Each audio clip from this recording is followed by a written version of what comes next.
Tout le monde a bien vu que le président Paul Biya était très enchant.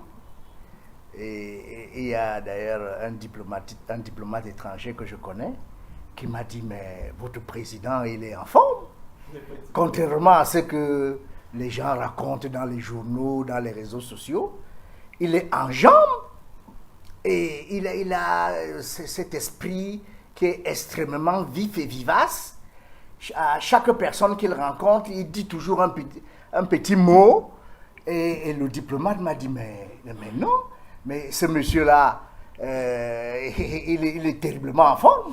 Aussi bien au plan psychologique qu'au plan physique. Est-ce qu'on en dirait de même pour tous ceux qui sont autour de lui? Non, il faut faire attention quand nous parlons. Il n'y a pas de croulant au gouvernement du Cameroun. Je mets Aristide Mono au défi. Est-ce que vous avez vu le déplacement du président du Sénat? Est-ce que le président du Sénat est membre du gouvernement? Ah, il n'est pas membre de l'appareil. Le président du Sénat est le chef du Sénat. Je vous dis qu'il n'y a pas de croulant au gouvernement de la République du Cameroun. Et je sais de quoi je parle. C'est vrai qu'en anglais américain, quand on parle de gouvernement, généralement, on parle aussi du Congrès et de la Chambre des représentants. Mais dans le système latin, le gouvernement, c'est ceux qui sont membres du gouvernement de la République. Le Sénat, c'est la représentation nationale. L'Assemblée nationale, c'est la représentation nationale. Donc, il n'y a pas de croulant dans le gouvernement de la République du Cameroun. Alors, bon, maintenant, si vous voulez parler d'un sénateur qui aurait du mal à se déplacer, est-ce que ça disqualifie toute la classe dirigeante du Cameroun? Et vous avez vu que le président de l'Assemblée nationale, il était bien en jambes. Il était bien en jambes. Personne n'a tenu le président de l'Assemblée nationale. Vous êtes méchant, sauf si vous avez regardé une autre chaîne vous ne voulez pas permettre à des vieillards. Moi, je n'ai pas vu quelqu'un soutenir le président de l'Assemblée nationale. Et il marchait vous voulez parler peut-être du sénateur. Mais le président de l'Assemblée nationale, personne ne l'a soutenu. Mais quand bien même, une ou deux personnes seraient soutenues, est-ce que ça disqualifie toute la classe politique du Cameroun? Non, du tout. Pas du tout. Soyons sérieux. La question que je pose, donc, pour revenir à la question, professeur, vous avez indiqué tout à l'heure que ce n'est pas au président de la République qu'il faut s'adresser en ce qui concerne la question du scandale de Lembe, mais il faut se souvenir que le président de la République, dans son adresse le 31, je le rappelais tout à l'heure, disait « Tous ceux qui s'enrichissent illicitement en spoliant l'État, à quelque niveau que ce soit, vont rendre des comptes. » Alors quand il le dit, il avait déjà dit exactement la même chose le 31 décembre 2021.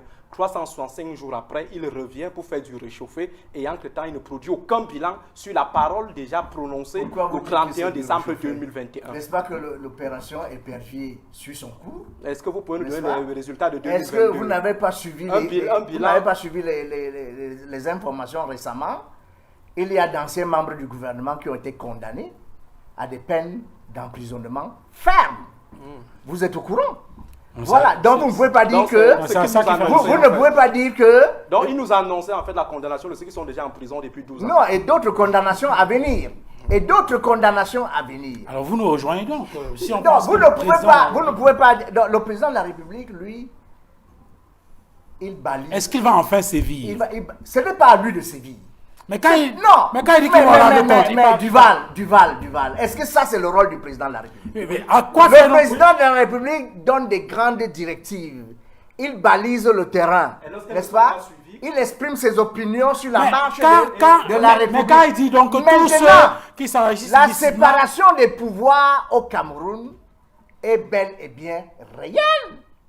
Il y a la séparation des pouvoirs. Professeur. Vous demandez au président de la République de faire le travail de la justice. Vous demandez à la justice de faire le travail de la représentation nationale. Ce n'est pas de ça qu'il s'agit. Chacun doit faire son travail. Chacun doit faire son travail. Ne dites pas que les gens sont laxistes quand le président de la République, lui, fait son travail. Dites que X, Y, Z sont laxistes. Ne dites pas que c'est le président de la République qui est laxiste. Voilà. Je repose dans la question. Oui. Lorsqu'il dit tous ceux qui s'enrichissent illicitement en spoliant l'État, oui, à quelque niveau que ce soit, vont rendre des comptes. Est-ce que vous voulez dire on est encore en train de le faire mentir, comme ça a été le cas dans d'autres situations, mais pourquoi? Où il a annoncé par exemple que le Cameroun sera prêt le jour dit, et après on s'est rendu compte que le président de la République n'avait pas dit vrai. On est là dans la même situation. Il fait donc allusion à quoi?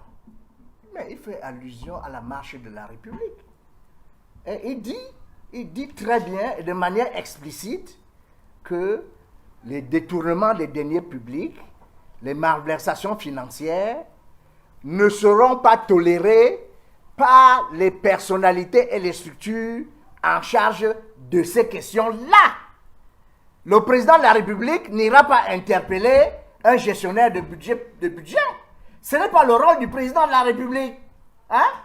Il y a le Consupé, la Chambre des comptes, le TCS, le ministère de la Justice, qui sont en charge de ces questions. Alors dans ce cas, c'est donc les magistrats qui devaient le dire. N'accusez pas. C'est les magistrats qui devaient le dire. Je sais pourquoi vous le faites. Pas vous en particulier, mais c'est tout comme. C'est-à-dire que vous voulez tout politiser, n'est-ce pas? Parce que vous voulez faire croire aux Camerounais que le président de la République ne travaille pas et par conséquent qu'il devrait démissionner pour que vos partisans accèdent au pouvoir. Non, c'est vous qui dites ça. Je vous dis que la dévolution du pouvoir au Cameroun est prévue par des textes réglementaires. Si vos partisans veulent être candidats à l'élection présidentielle, vous attendez octobre ou novembre 2025. Ils pourront donc se porter candidats à l'élection présidentielle. Pour l'instant, le poste de président de la République n'est pas vacant. Il est bel et bien occupé par le président de la République qui représente le Cameroun partout, aux Nations Unies, en Europe, et qui joue pleinement le rôle d'un président de la République. Très bien. Alors,